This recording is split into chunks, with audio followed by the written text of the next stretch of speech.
Keyboard. Sekarang ni ada banyak keyboard di pasaran. Tak tahu nak pilih yang mana. Ada banyak model, banyak saiz dan juga banyak harga. Jadi jangan pening. Hari ni saya Murmoso daripada OM Jakers akan buat review tentang keyboard ni yang bagi saya balance lah dan juga menepati banyak ciri-ciri yang kita nak. Okay, ni kita tengok model daripada Armageddon MKA 9C Pro Side Angle. Jadi kenapa saya kata keyboard ni best? Kita tengok kat sini. Dia ada hot swap. Jadi untuk keyboard yang kategori budget dan juga full layout orang kata. Jadi full layout maksudnya semua butang ada dan juga ada LED dan juga switch dia boleh tukar-tukar. Dan yang paling penting dapat beberapa free gift lah daripada Armageddon. Jadi bagi saya ini antara yang korang boleh pilih untuk permulaan yang tak tahu nak pilih keyboard mana, yang tak ada lagi keyboard mechanical keyboard, boleh consider model ni. Nanti tengok kat belakang packaging dia. Okey, tengok ada beberapa ciri-ciri yang dia tengok kat sini. Contohnya cara-cara untuk tukar switch dia. Sekarang ni yang ni model ni saya dapat dalam blue switch, tapi kalau korang nak tukar korang boleh tukar lah. Ni untuk permulaan. Jadi kalau korang beli yang ni jangan rasa tak sesuai dengan keyboard switch yang warna biru yang ada bunyi, boleh tukar dengan switch yang merah ataupun switch yang warna coklat. Jadi tu saya kata ini sesuai untuk permulaan. Jadi korang boleh test dulu yang ni. Kalau tak sesuai korang boleh tukar bila-bila masa saja tanpa beli switch yang baru, keyboard yang baru. Okey. Ni dia ada, walaupun nampak macam warna RGB tapi ni bukan RGB, dia semua ada 7 color LED. Jadi LED ni contoh kat sini warna hijau lah, warna biru-biru, dia tak bertukar warna lah. Okey. So ni packaging dia, ada 2 tahun waranti. Ni saya beli daripada Shopee Mall lah, Armageddon. Nanti link saya letak kat dalam description video. Okay, next kita tengok apa yang kita dapat dalam kotak. Ni kita dapat satu buku manual dan juga ini free gift dia lah. Okay, kita zoom sikit. Okay, ni dapat satu switch puller, ni dapat satu ni keycap puller, ni switch puller. Okay, untuk yang beginner yang tak tahu lagi apa semua benda ni, saya akan tunjuk lah. So video ni mesra beginner lah. Okay, sekarang kita situ. Ini keycap puller. Apa tu keycap? Keycap ni dia punya butang-butang kat atas ni lah. Ni butang-butang kat atas dia ni. Okay, keycap puller. Okay, sekarang kita akan cabut satu keycap. Guna dia macam ni, kita letak kat bawah tu. Dia dah sangkut. Okay, dan kita tarik. Tapi yang ni beginner, yang ni biasanya jangan tak pakai yang ni lah, sebab ni susah sikit. Okay, tu dah cabut. Oops, dah ke bawah. Okay, ni nampak tak? Dia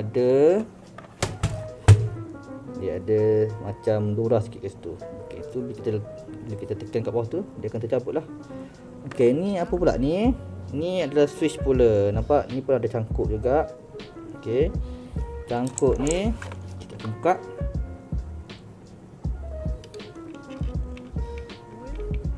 Tekan tu, kita akan cabut.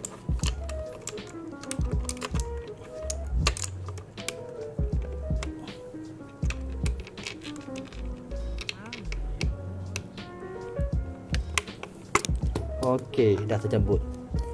Okey, dah saya cakap tadi ni yang beginner lah biasa, tapi yang agak susah nak pakai lah. So biasanya kita kalau switch puller kita pakai yang macam ni lah, ataupun keycap puller kita pakai yang macam ni. Yang ni lebih senang lah.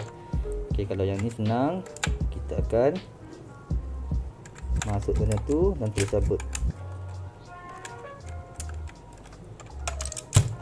Macam tu je. So nampak tak kat situ? Inilah maksudnya hot swap. Kita boleh tukar dengan mana-mana switch. Contohnya ni switch pair tadi kita dah cabut. Ini switch dia saya rasa mungkin pakai Otemu kot, sebab biasanya kebanyakan keyboard yang budget dia pakai Otemu lah. Yang bunyi. Okey, sekarang saya dah plug in. So kita akan tengok dia punya function cahaya. So kita tengok sini dia ada beberapa warna LED lah.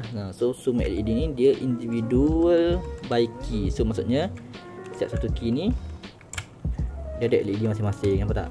So dia bukannya LED yang jenis kalau biasa keyboard murah tu dia satu bar saja. So dia akan cuba terang. So mungkin korang tengok lah, ada butang yang cerah, ada butang yang gelap. So itu yang jenis yang ada satu bar saja. So ini dia by individual, setiap satu key ada cahaya dia masing-masing lah, LED masing-masing. So kalau korang tengok ni semua ni dia punya lampu semua sama terang lah, by key untuk setiap kekunci dia tu. So kita tengok sini dah ada berapa ni warna? Satu warna, dua warna, tiga warna, 4, 5, 6. So 6 warna LED, dan juga efek dia kalau tengok dalam spesifikasi dia ada 12 efek warna. So kita tengok macam mana cara nak tukar efek dia. So cara nak tukar efek dia senang saja. Ni nak ada butang FN. Juga ni nampak tak butang insert ni ada macam logo lampu. So tekan FN, tekan lampu, dia akan tukar. Nanti dia berkelip. Ni ke bawah. Ni dia naik ke atas. Ni dia macam terbuka langsir. Ni tertutup. Ni macam sikit-sikit. Ni gelap. Dan tu dia macam bernafas, breathing. Okay, ni balik pada asal lah. So selain daripada yang tu, kita juga boleh tukar juga dia punya kecerahan. Ni tekan FN. Ni macam lampu tambahkan. Ni cerah, ni gelapkan. So dia boleh gelapkan sampai terus hilang cahaya lah. So tukar lagi efek. Mana ni ke bawah. So kita boleh cerahkan, gelapkan. Jadi kita boleh lajukan. Ni tambah, laju. Ni ke belakang, perlahankan. So itu untuk LED. Okey, dan juga tengok ciri-ciri lain lah. Ni dia ada palm rest. So kalau untuk orang yang selalu tangan dia mudah lenguh, kita perlukan juga palm rest ni sebab untuk mengelakkan beberapa penyakit tangan, contoh macam carpal tunnel syndrome ataupun trigger finger ataupun ada Decoa vein, sakit berjari. So boleh consider untuk ni, untuk orang yang banyak menaik, carilah keyboard yang ada palm rest. So bila kita menaik tu, kita punya tapak tangan akan berehat ni. So bila kita naik tu dia berselesa lah. So mengelakkan tangan kita letih dan juga overuse tangan ataupun terlalu banyak sangat gunakan otot-otot tangan. So ada palm rest ni bagus sebenarnya untuk mengelakkan penyakit tangan. Dan kita akan tengok kat belakang ciri-ciri lain dia. Kita tengok ni, ni yang paling best lah bagi saya. Ada kaki dia, ada feet ni. Feet ni pun ada getah. Getah ni saya rasa agak berkualiti juga. Sebabnya bila letak kat meja yang licin tu, dia memang takkan bergerak lah keyboard ni sebab dia ada getah ni. Feet je. Untuk orang yang sukakan keyboard dia kat atas ataupun ada sudut sikit, boleh angkat kaki ni. Ataupun untuk orang yang tak berapa suka ada angle sangat keyboard dia boleh tutup saja kaki ni. Kalau dia tutup kaki ni pun masih ada beberapa pad getah. So dia takkan licin lah. Pad getah ni pun saya rasa tebal lah, memang boleh tahan lama. So dia punya ketahanan plastik pun bagi saya cuba tekan.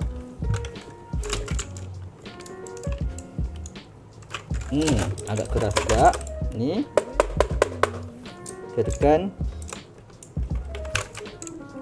masih tak ada flex lah. Ni palm rest dia, saya cuba tekan. So puas hati. So kadang-kadang kalau kita beli keyboard yang murah tu, memang plastik dia memang lembik lah. Tapi untuk Armageddon MKA 90 Pro ni saya rasa kurang. Ok, masih tak ada flex lagi. Ada flex pun sikit lah. Biasalah macam untuk plastik tu memang dia punya ciri-ciri macam tu lah. Tapi so far lagi baik lah daripada keyboard murah yang saya pernah beli. Dan kat tepi ni pun dia ada LED juga. Nampak tak warna dia? Ni kat tepi ni dia ada warna juga, LED juga. Okey. Saya cuma kat depan tak ada LED. Kat depan tak ada. Dan keyboard ni pun memang hanya support berwayar saja. Dia tak support wireless lah. Walaupun nampak macam besar kan. Nampak macam boleh letak bateri, tapi sebenarnya tak. Ini keyboard budget saja. Mungkin ada model lain yang gunakan casing ni tapi boleh wireless, saya tak tahu. Saya tak check lagi Armageddon sebab saya punya dapat yang ni saja. Armageddon MKA 90 Pro ni dia yang jenis wayar sajalah. Okey, so itu berdasarkan ciri-ciri yang saya tunjuk ni, bagi saya ni memang sesuai lah untuk keyboard yang untuk orang yang beginner, untuk orang yang tak pernah beli lagi keyboard lain. Boleh try ni Armageddon ni, sebab Armageddon ni jenama yang agak terkenal juga lah. So bila kita beli daripada jenama yang terkenal, dia punya kualiti tu agak, orang kata agak constant ataupun agak tak banyak variable sangat lah. So kalau macam korang beli keyboard yang murah dari China, kadang-kadang ada orang dapat yang okey, ada orang yang dapat tak okey. So dia punya pertusan yang dapat okey dan tak okey tu kadang-kadang hampir sama, sebab dia punya kawalan kualiti tu tak berapa bagus lah. Tapi untuk orang yang, untuk jenama yang ada, orang kata reputable ataupun jenama yang sudah lama di pasaran ataupun yang agak besar, so kadang-kadang dia punya kawalan kualiti tu lebih baik lah. So kalau tengok kat Shopee pun, kalau tengok dalam dia punya Shopee link ni, ramai orang yang kata bagi keyboard ni 5 star lah, 5 bintang. So agak puas hati, semua puas je lah. Dan saya tengok ni dia punya keycap pun plastik. Tengok ni, dia ada beberapa texture juga lah kat sini. So bila ada texture ni, kadang-kadang dia akan haus. Tapi saya pakai so far dah dalam sebulan lebih ni tak ada haus lagi. Tadi ni double shot lah. So ada LED tu dia akan bercahaya kat sini dan akan nampak kat luar ni. Okey. So ini bagi saya puas hati. Untuk orang yang tak ada lagi keyboard boleh try ni. Tak ada masalah. Ada palm rest. Dan juga kalau rasa tak puas hati dengan warna biru, yang warna biru ni dia ada bunyi klik lah. Boleh je tukar keycap lain yang warna lain, contoh warna merah ataupun warna kelabu. Ni warna biru dia klik-klik. Tadi saya dah tunjuk boleh tukar. Tapi sayangnya yang Amalgam MKA 19 ni pun dia cuma support 3 pin. So dia tak support 5 pin lah. Yang tadi saya dah tunjuk kat bawah ni kan. So dia ada 2 pin saja. So mungkin dia akan support switch yang ada 3 pin sajalah. Ni 1 pin, 2 pin, 3 pin. 3 pin saja. So saya tak pasti switch apa yang 3 pin saja. Kalau Otemu dan juga Gateron saya rasa mungkin 3 pin. Tapi tak apa, nanti saya akan check balik. Tapi dan dia punya LED dia ni orang kata apa, North Face ni di depan. Okey, ni tak tulis pula dia punya jenama key. Saya rasa macam Otemu tapi tak pastilah. Kat sini tulis MS dan EZ. Mungkin jenama lain, saya tak pasti. Kalau ada reader yang tahu mungkin boleh beritahu kat saya lah. Okey, itu saja dari video saya setakat ni untuk keyboard MKA 9C Pro daripada Armageddon. So kalau korang rasa ada cara-cara lain boleh share dengan kawan-kawan kita. So tapi untuk beginner saya rasa ni sangat-sangat sesuai lah. Dan sebab dia full layout, ada palm rest, hot swap dan juga harga dia dalam kategori yang murah. So boleh check it out. Nanti link saya akan bagi kat bawah je. Okay.